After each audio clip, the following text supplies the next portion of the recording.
Assalamualaikum warahmatullahi wabarakatuh. Kembali lagi di zona ziarah makam wali bersama Majelis Taklim Al-Hidayah Jakarta Utara.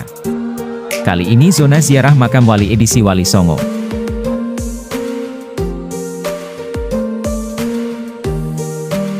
Zona ziarah makam kali ini adalah makam Sunan Bonang atau Raden Magdum Ibrahim. Sunan Bonang yang bernama asli Raden Magdum Ibrahim dikenal sebagai seorang penyebar agama Islam di Pulau Jawa, terutama di pesisir timur pantai utara. Tepatnya di salah satu perbukitan di tepi laut jalur pantai utara, Pantura, menjadi sejarah singgahnya salah satu tokoh Wali Songo tersebut. Sampai sekarang, lokasi makam asli Sunan Bonang ini masih menjadi perdebatan. Dilansir dari nu.or.id berdasarkan sejarah yang ada, pusara atau makam Sunan Bonang berada di Desa Bonang, Kecamatan Lasem, Kabupaten Rembang, Jawa Tengah. Oleh karena keberadaan pusara tersebut di Desa Bonang, maka disematkanlah gelar Sunan Bonang.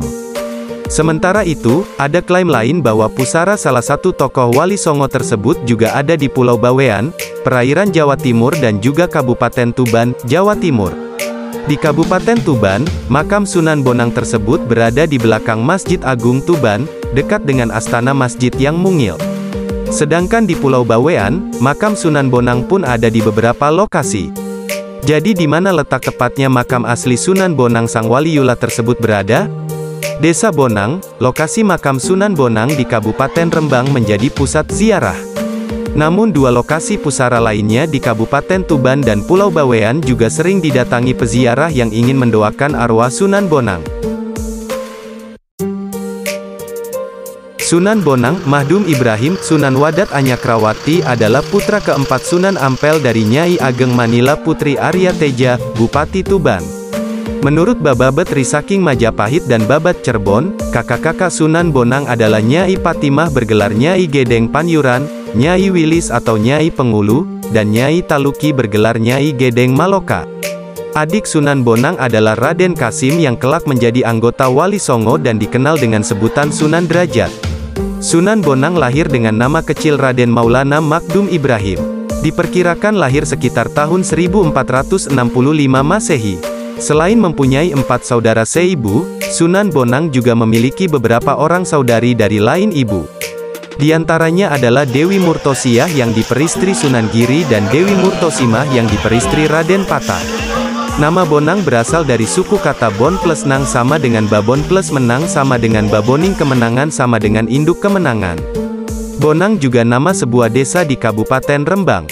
Namun ada pula yang menyatakan bahwa nama Bonang diambil dari salah satu alat musik tradisional yang biasa digunakan oleh Raden Maulana Magdum Ibrahim untuk memudahkan pengenalan Islam kepada masyarakat.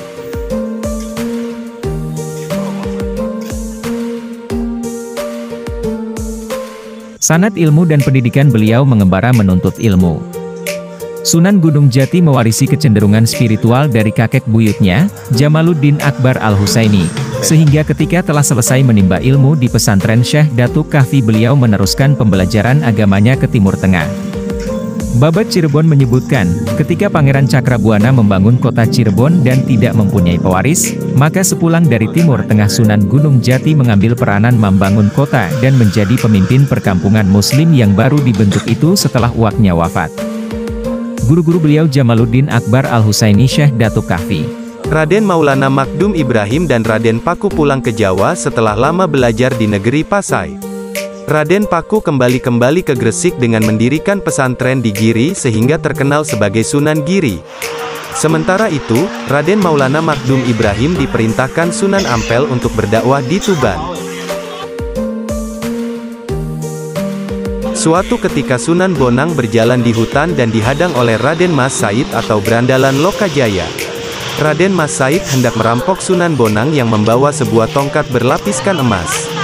Tapi dengan tenang Sunan Bonang yang telah mengetahui maksud Lokajaya menunjukkan perhatian dan kasih sayangnya, kesantunan dan kelembutan Sunan Bonang konon berhasil meluluhkan hati berandal dan perampok yang terkenal sadis.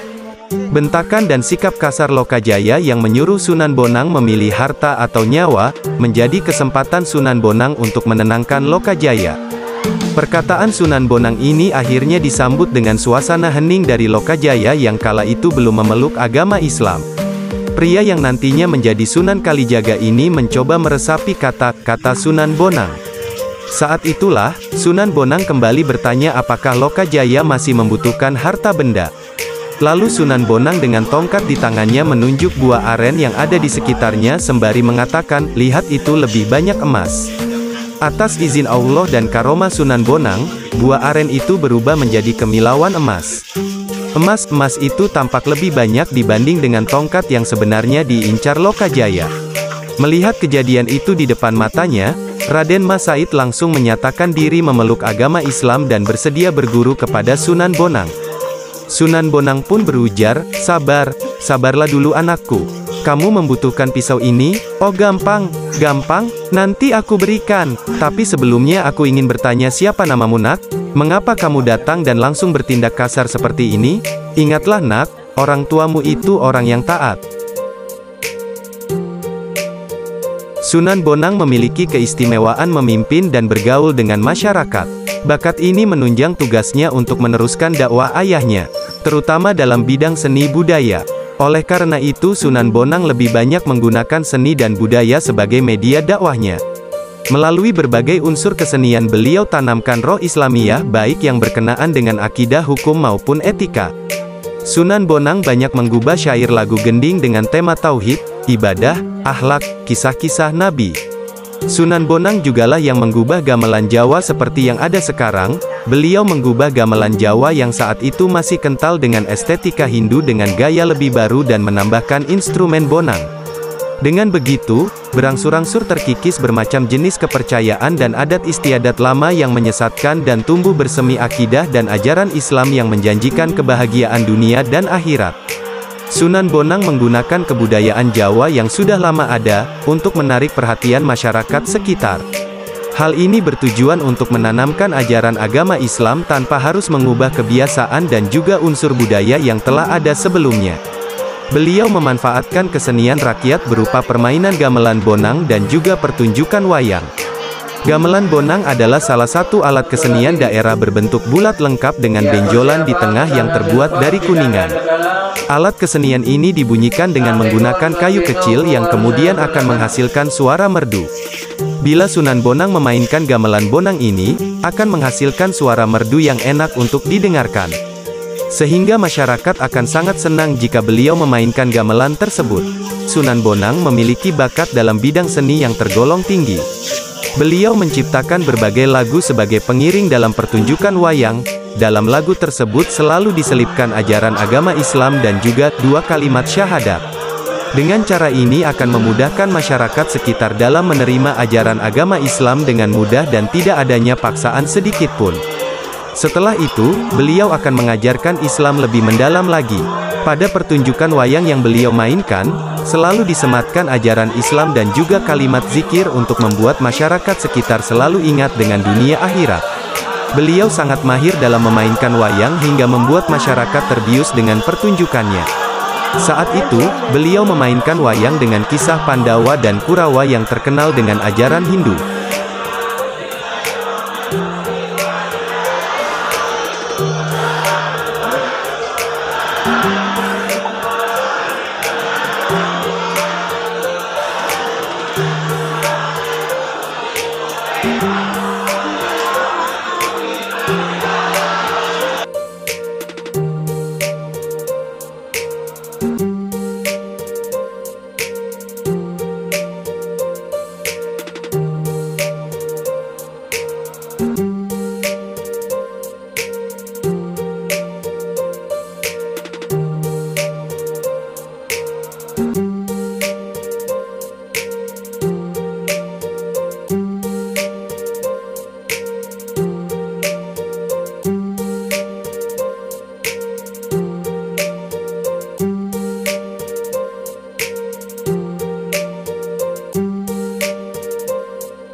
Demikian Zona Ziarah Makam Wali edisi Makam Sunan Bonang di Tuban.